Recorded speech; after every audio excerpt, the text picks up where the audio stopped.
The last prep work that has to be done before we can actually assemble your nightstand, or at least the face frame for it, is where do we put these pieces? One has to go here, one in the middle, and one at the bottom to coincide with these frames and base, but we need to know where to put them. You have to have them exactly positioned so that the top edge of the frame is the top edge of your rail. So this is flush. Flush at the top and flush down here at the base, so right here. But we need to know where to put them. So here's how you do it. You take one of your long pieces, one of your stiles, line it up with the bottom. Just use your finger and kind of line it up right there. It's flush on the outside. I don't really care about the top, though it is really close. It's just a hair off. That's fine. That's okay. The best thing to use is a sharp pencil. Take a pencil to a pencil sharpener and sharpen it really tiny. Because the whiter the pencil, the more off the line's going to be. All right, so you take your pencil and draw a line on this along the top edge. This is the bottom, this is the top. So I use my pencil and draw a line right there, another one here, and I would draw one here, but the top edge is the top. There's nothing to draw on. Now I repeat that same process on the other side. Line up the bottom, right there. Good, nice and flat.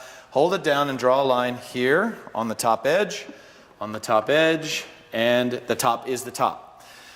Okay, so when you're done, you've got boards with lines. I've got a line here and a line there.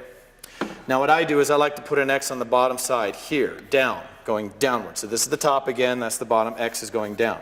And then one at the top right here.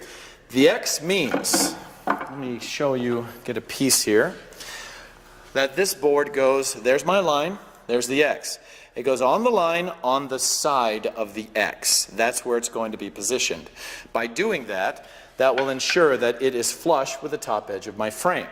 So now we are ready to assemble. Let's put the screws in. Now it's time to assemble. This big machine right here, this table, if you will, vertical table, says Craig on it. It's the one in the corner by the upcut saw. This is only used to assemble face frames with the pocket screws. So if we put our pieces up, there's my, it's actually my right, but it's backwards, so it'll be on the left side. There's my other side, right here. And what I've got the lines going inward, so I can see them here, and here's my X and the line at the bottom. So I've got a piece, remember the X goes away, one will go right here along the top edge, one will go here where one line is, and one on the bottom. So if I move this over, these are lined up perfectly so that my base lines up here, my middle lines up with this one, and my top here. If you have a double nightstand, then you'll use the top one as well. But we can clamp everything together at once. So you put your piece in, make it nice and flush, right along the top edge. Put the plunger right in the middle, and then there's a little button on the side here that you push right there, and that holds it in. Be very careful that your hand is not underneath that plunger. It's happened to a few students. It will take some skin off, so be very, very careful. It's a lot of pressure there. All right, take your next piece, put it right on that line where the X is, and put it on, and same with the bottom. Right where that line is, and be very careful. The better job you do lining this up now, the better it fits on your nightstand. Now, I have two different kinds of drills. This is the regular kind of drill, a variable speed that you can change the torque and so forth. The less I pull the trigger, it goes slow. If I pull it fast, it goes faster. Pull it hard, it goes faster. This is called an impact driver. It has a variable speed, but it's hard to control. It goes much faster and it has more torque. I don't care which drill you use, but you got to be careful. The impact driver will drive the screw all the way through the board if you don't let go. I mean, it'll continue going. You only want to tighten them until you see the gap disappear. So to that end, I prefer the regular drill. Totally up to you. But the screws are in a can located right next to this machine, right next to this table. So I'll take a small handful of screws. I only need 6, but I grabbed 4, but that's okay. Take it, put it on. These are square drives, so you need a long 6-inch square driver, and they're over there by the classroom, and drive it in. Put in the hole, drive it in, and as soon as I feel it tighten, the drill starts to turn a little bit, then I stop. Okay, so there's 2, and then just continue working down. And another one. Okay, grab 2 more and finish up. Okay, I'm done with one side. Take off all the plungers, and it does collapse because there's nothing on the other side, and just put it into place. Okay, now you've got to force it into place. The top one was a little bit high, so I'm moving it down. Now it's right in place. Now it's in. This one is close to the line, but it's not perfect. So I have to physically lift it up just a little and now plunge it. Okay, same with the bottom. I have to lift it up a little bit and now put the plunger in. Now it's right. Don't assume it's going to end up in the right place. It doesn't always. Now for the others, I'm going to use the impact driver just to show you it can be done. So let's get it in there. But you got to pay a little more attention to the gap. It goes faster, and as soon as you hear it clicking, that's your sign that it's pretty tight. Because if you don't stop, the head will continue to pop through. Okay. And there we go. Now your face frame is put together. It's nice and tight. It's rigid, so it's not going to move. But no matter how hard we tried, these aren't perfect. They're really good, but they're not perfect. There's a bump here.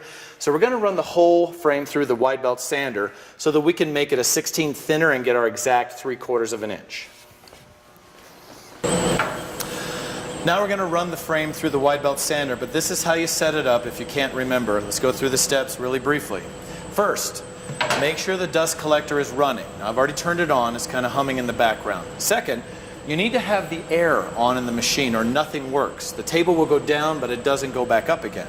Now the air is located on the far side. You follow the pipe right here all the way down and you'll see a yellow handle. Make it vertical. Vertical up or vertical down, it doesn't matter, it'll still be open. Now that I've turned it on, the belt is tightened. So now I'm ready to raise and lower the table to get it set. Okay, so bend down here, lower the table, right here, and put your face frame where the knob is right there and raise it back up until it stops itself. Okay, there it is. Now it's set to 0, so I want to raise it up 4 turns, and that's down at the bottom. You can see where the line is and raise it. That's up 1, 2, 3, 4 turns. When you turn it on, it's going to be quite a screeching sound. That's just worn belt, so don't let that bother you. Turn them both on here and the table. Now remember, with a big face frame, I'm going to put it through at an angle until my last run through. Put it through at an angle, and it could take a couple of runs to get it through.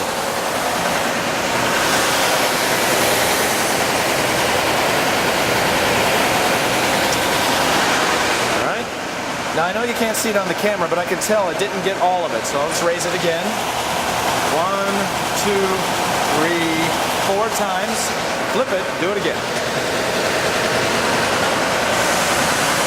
And you will continue to do that process, raising it 4 turns each time until both sides are flat. It usually takes 3 or 4 or 5 passes, but usually more than 2 at least.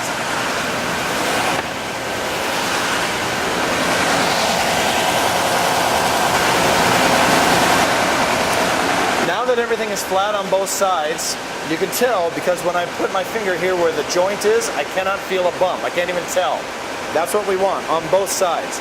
Now I'm going to raise it 2 times and just send it through straight. That'll save me some sanding because now my sanding lines aren't at an angle to all the grain. So 2 times up, and then we go straight. And that is my last run.